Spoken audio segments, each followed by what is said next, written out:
Welcome to my first episode of the Aqua expansion project.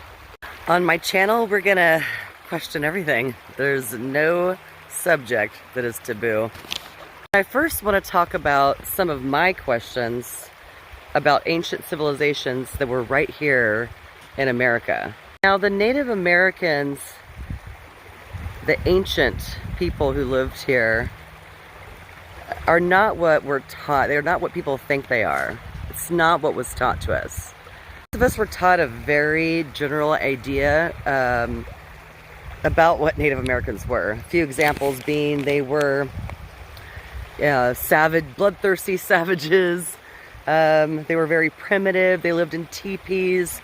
I mean, the generalizations that we're taught make us think that, you know, there was only great cities and, brilliant civilizations everywhere else in the world except for here in America. These ideas came from the Spanish, but they didn't arrive till the late 1400s. Spanish encountered was the aftermath of an invasion that happened long before they came, but that's for another episode. What were the ancient civilizations like? If we weren't taught, it's almost like you have to dig for it. You have to really look. It's not being taught in our schools. So what were they really like? People also don't realize is there's archaeological evidence of these great cities that were strewn all across America. And some of these civilizations date back to 750 AD and before. Most of the archaeological excavations that have happened at some of these great cities remain very minuscule. So there's still lots of evidence that needs to be looked at out there. And I'm going to explore into more detail the life of the people and my speculations on some of what archaeologists have found, and my interpretations in other episodes as well. I'll get into more detail. But for now, I'd like to dive into the use of kivas. And if you don't know what a kiva is, do yourself a favor and look it up. Look up ceremonial kivas. And the reason I'm being very specific on this certain topic is because I took a road trip a couple, 6 months ago, and across the United States, and I was just making some stops, and I happened to book this camping spot at a place called Chaco Canyon in New Mexico. I knew that there were some ruins there. I wasn't too sure. I knew nothing really about the place, but when I got there, I was completely and utterly blown away at what I saw.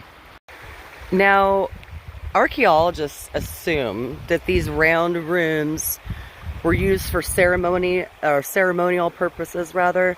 But what I'm thinking is, are they merely assuming this based off of what kivas are used for today? First thought was the kivas were used for some sort of storage purpose, like water or food. I took a ton of pictures when I was there because I thought as soon as I get back home from this road trip, I'm going to do some research for myself and see what this place is all about, see how the people lived, see what more information I could find out. Boy, did I go down a rabbit hole. My research, oh boy, did I find out some pretty interesting things. First, I want to mention it is well known that the people who lived here, the ancient Puebloans, or they call them Chacoans or the Anasazi, there's plenty of evidence, archaeological evidence, that they built dams. They channeled water in order to flood crops.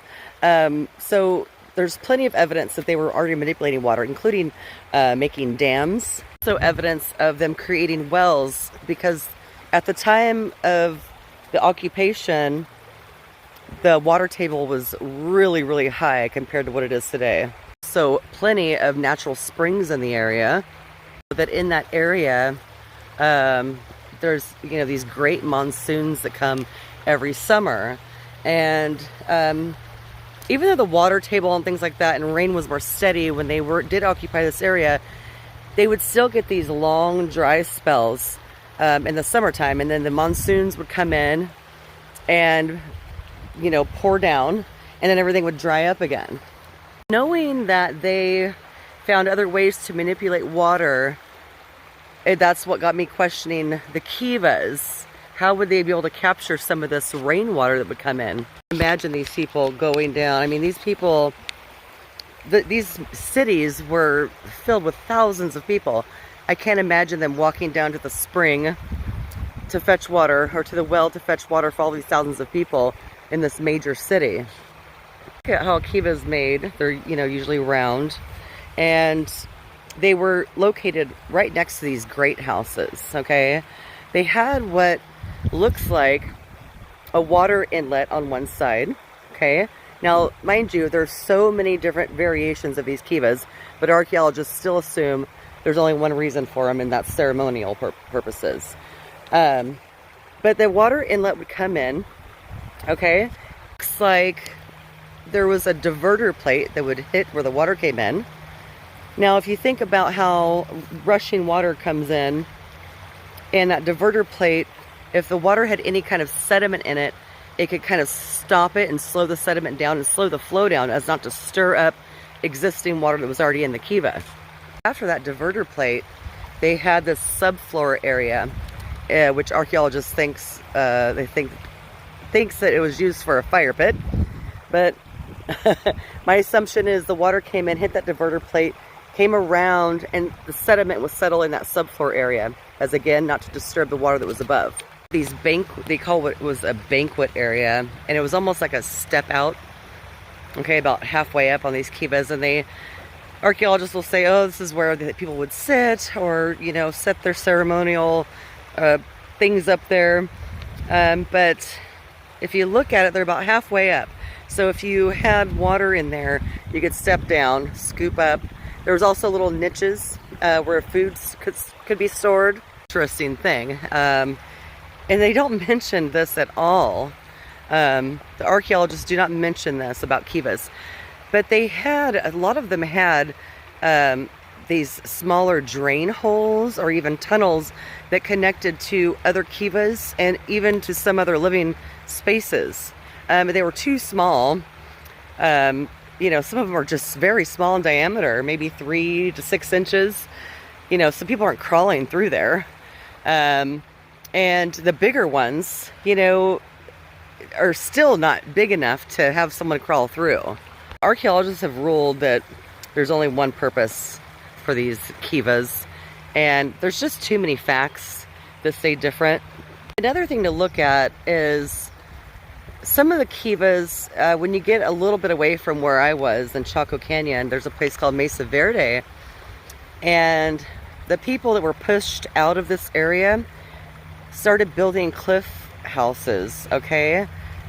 Because they were being attacked. And I said before, I'll get into that in another episode.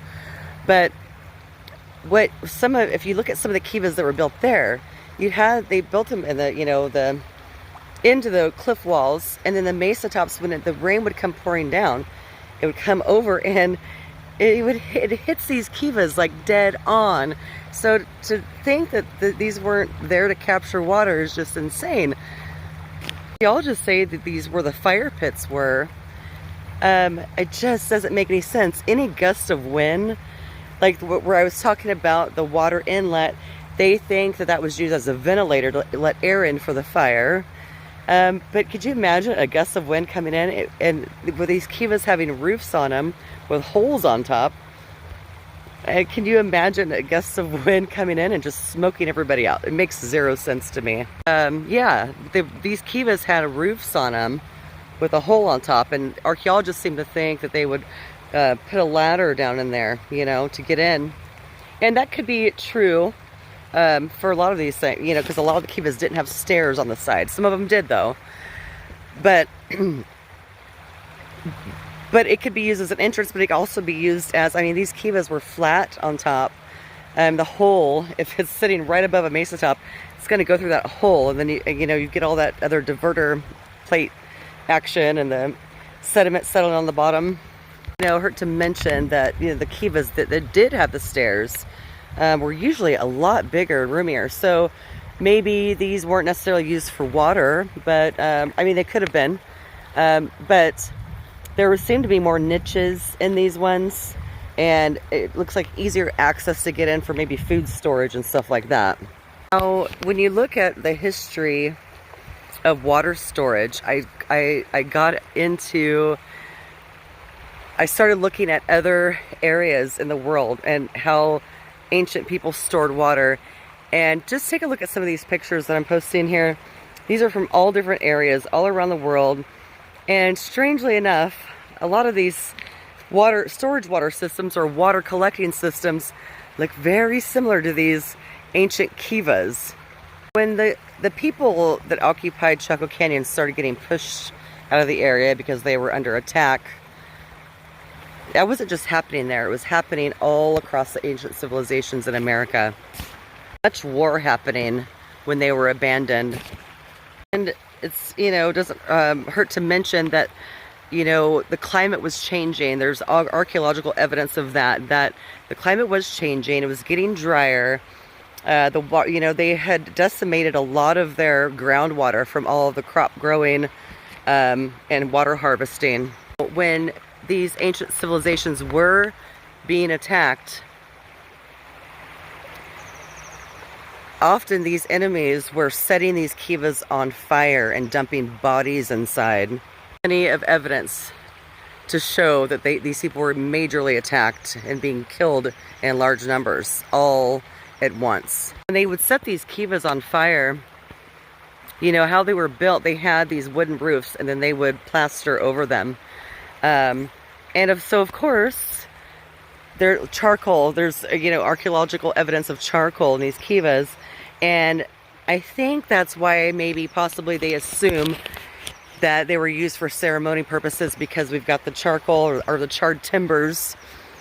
But you know, sometimes charred timbers are also used to seal wood up. Okay, so but that's why they point at the Kivas were used for ceremony, and they had a fire pit inside of them.